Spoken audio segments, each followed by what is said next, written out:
Have you heard the well-known fable of a wolf and a flock of sheep? Well, the story goes on like this. Once upon a time, a wolf found sheepskin lying on the ground.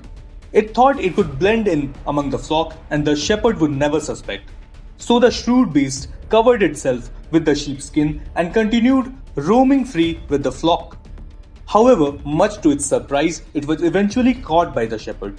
Though this was just a piece of fiction, but in reality, much like the wolf, the US-India Strategic Partnership Forum, which aims at strengthening the US-India bilateral ties, stands exposed. Hi and welcome to TFI English, the national political analysis arm of the TFI Media Group. I am your host Abhinav, and in this video, I will explain to you how the USIN Foundation was procuring substandard oxygen concentrators from China and sending them to India, and now it has been exposed. While India reels under the burgeoning second wave of the China-made Wuhan coronavirus pandemic, Chinese companies continue to use the crisis as an opportunity to profit.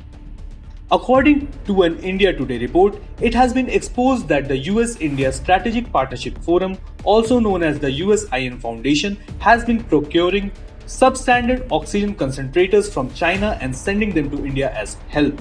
Last month, US-India Strategic Partnership Forum had pledged 1 lakh oxygen concentrators for India as a part of the COVID relief assistance. However, as it turns out, the majority of the equipment was being procured from China. Speaking about how the quality has been severely compromised of the oxygen concentrators, which are in huge demand lately, the publication quoted several Indian buyers as saying that the Chinese company had inflated the cost and were using substandard materials in the manufacturing process. One buyer said some companies like Shenzhou Olive, Shenzhen Hongjing Electronics, Guangzhou Ogwell, Yobekan Shenzhen, Longfian Sci-Tech Co., to name a few, even doubled and tripled cost of the April orders or refused to give delivery and also delayed refunding the deposits. Different companies are quoting separate prices of the 5-liter and 10-liter concentrators.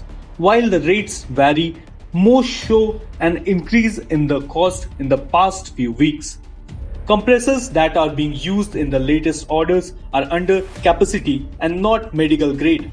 The 10-liter pieces need 1 bar pressure, which only 750 watt or 550 watt compressor can do. But the new pieces have been installed with normal compressors. Narrating the filthy business practices in China, another buyer said, as the demand was not forecast, the main components like medical compressors, molecular sieve, PCBA, outer shell compressor cooling coils, etc. went out of stock. The assembling factories then started using non-medical grade components in the oxygen generators. While Beijing continues to use the pandemic as an opportunity to indulge in blatant PR, as was evident from Chinese ambassador to India, Sun Wedong's tweets, the Chinese companies compromised with the product quality, knowing well and truly that it could prove to be the difference between life and death for a patient battling the deadly virus.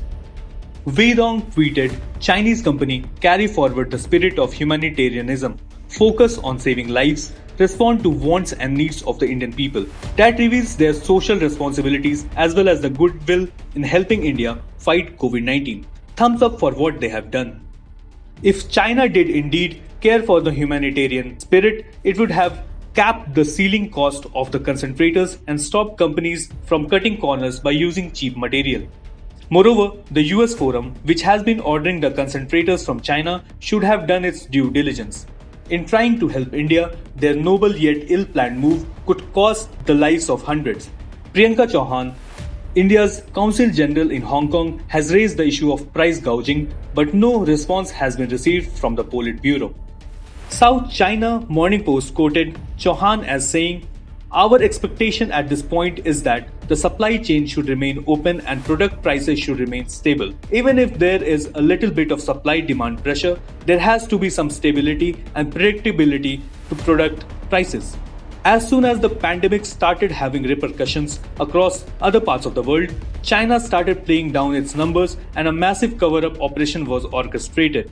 The diplomatic offensive charm included billions of faulty PPEs, masks, ventilators, and now vaccines to countries desperate for the medical equipment. With such shoddy history of crisis profiteering, India should have learnt its lesson and outrightly stopped acquiring such products. However, now that the report has come to light, the centre should jump into the thick of things and respond in a firm manner to both China and the USIN Foundation for their negligence.